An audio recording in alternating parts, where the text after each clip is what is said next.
Looks like it's gonna rain. Anyways, let's get into these videos.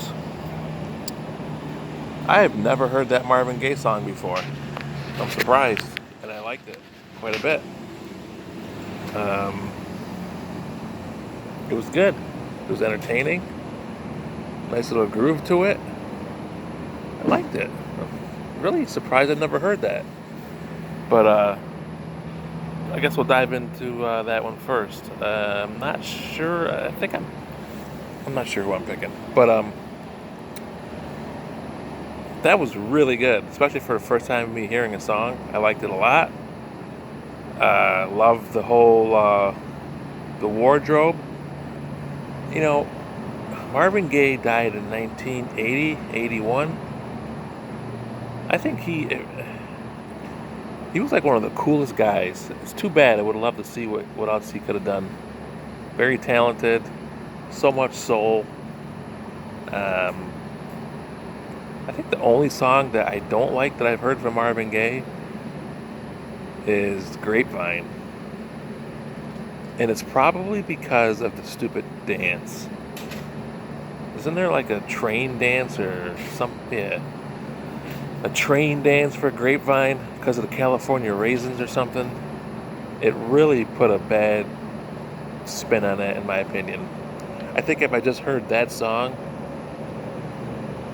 and I could just block out all the crap that goes with it, the dumb dancing and the raisins, I think I'd like it a lot more. But anyways, he is so good. It's so cool. Like, just personifies cool, that guy. Him, Prince, um, I don't know. Freaking, which leads me into Rolling Stones. Is it Keith Richards? Talk about cool. Holy Christ. That song is so great and so, in my opinion, underrated.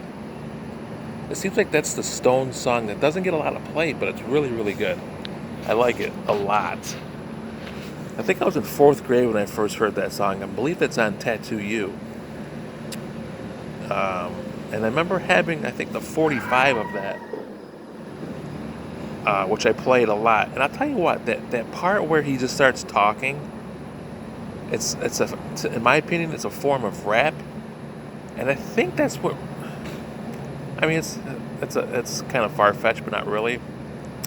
I remember that was always my favorite part of that song. It's when it broke down, the music got low, and you heard it. To me, he was like rapping, and I think that's got something to do with me liking rap. Um,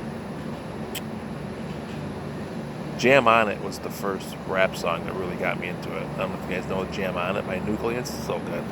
But anyways, I always thought that was kind of rappy, that part. But it's so good. And you know what's weird? Like, the Stones are so great. I know Jagger, Keith Richards. Who's the other guitar player? And is Bill Wyman the drummer? Is that his name? Bill Wyman? Oh, maybe that's the other guitar player. I don't know. I probably should know that. But the drum player, is he sleeping sometimes? He plays the drums. Another guy, just cool as shit. Mick is a little too much for me sometimes. And how much does he look like Corbett in that video? Funny, because did I just post that picture? He looked a lot like Mike Corbett in that video.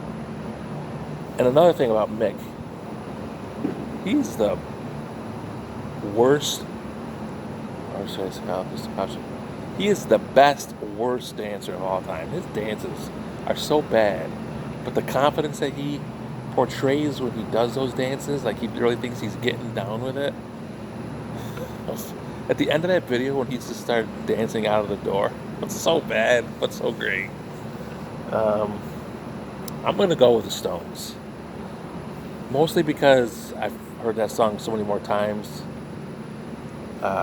Familiarity, is that the word? Familiarity played a big part in my pick. If I've heard that Marvin Gaye song, it's at 77. If I had heard that even 5 other times, it would have been a better chance. But it was a good matchup, and I think you guys, um, maybe you said the same thing. Maybe Jay. It sounded a little bit of the same. I watched the Stones one first, and then maybe just because it was right after, but the beginning of that song and parts of that Marvin Gaye song, it sounded similar to Emotional Rescue. I don't know. Tell me what you think. So that's my pick. Rolling Stones, Tattoo You. Tattoo You. Emotional Rescue. Well, it rhymes. Anyways, told you guys about my flight yesterday. I'm telling you what, I'm still struggling. My left ear is, I feel like I'm underwater. It hurt so bad. It was excruciating. It sucked. And obviously, you do things more and more. You get used to it, and it becomes easier, maybe. But I just hate the whole thing.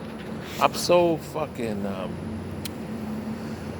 I'm such a. I don't even know what the fuck the word is. Whatever. I'm not used to doing shit, is what I'm saying. Except working, going home, eating. Like, I have such a shit life. So anything that I do that's supposed to be fun and extravagant, I find fault with it. Whatever. What the fuck? What are you gonna do? There was on the second flight, I was in the middle seat between a young girl on my left, a little elderly, maybe, I don't know, 55, 60, not old. But I just felt so uncomfortable. And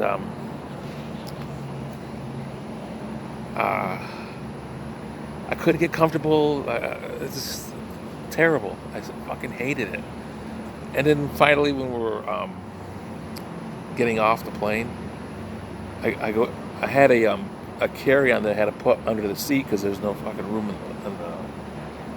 in the top spaces, and I put this thing under my chair in front of me, and I was going to get off. You know, when you're getting off, people are behind you and they're trying to be patient. And so I grabbed my bag and something's pulling me down. Like, what the fuck? I couldn't get up. And the lady next to me goes, "Oh, you didn't unbuckle." What the fuck? I forgot to unbuckle my seatbelt. I'm trying to get. It didn't even dawn on me either. Holy shit! Like, it was such a stupid moment. But then as I was walking off, I'm just cracking up to myself. Like, what a dumb shit you are. Forgot to unbuckle. But yeah, flying is just not my thing. Maybe, you know what? The thing is the 2 layovers. Going on 3 planes, and it's going to be like that on the way home. I got to go to Houston, then I got to go to DC, and then Syracuse. But there's no 3.5 to 4 hour layover like I did yesterday, so that'll be better. Anyways, it is what it is. It's getting the fuck away for a little while, and whatever. We'll see what happens. Jay, I hope your flight and your thing went well. Your appointment for work. Yeah, just being weird in a different time zone. Just whatever. Well, you know what? Fuck it. Who cares? Whatever. It is what it is. One day I'll be bitching that I'm fucking home, so you can't make me happy. I understand that. 2 fantasy drafts I had. That was fun. Josh was involved in both of them, so that was good to get him into it. Saw some good faces. Saw Samuels, Mark DiMaggio, Mark Tagliarino. Who else? Lenny Costello's in one league. The other league is Brandon Lovett. I don't even know what you guys know. Schweitzer's in both leagues. Morello was in both leagues. So that kept my week before I went here. I'll be here till Monday, and I guess that's about it. Oakland swept the Yanks, which is nice. Shut those pricks up for a while. Fans, I mean. And that's that. I think. Anything else before I sign off? I guess not. Maybe I'll send updates. Maybe I won't. Maybe you guys care. Maybe you don't. Whatever. Jay, good picks. That was what, round 2 for this season? So we'll get back at it with Jim next week. All right, guys. Have a good weekend, and I'll talk to you later.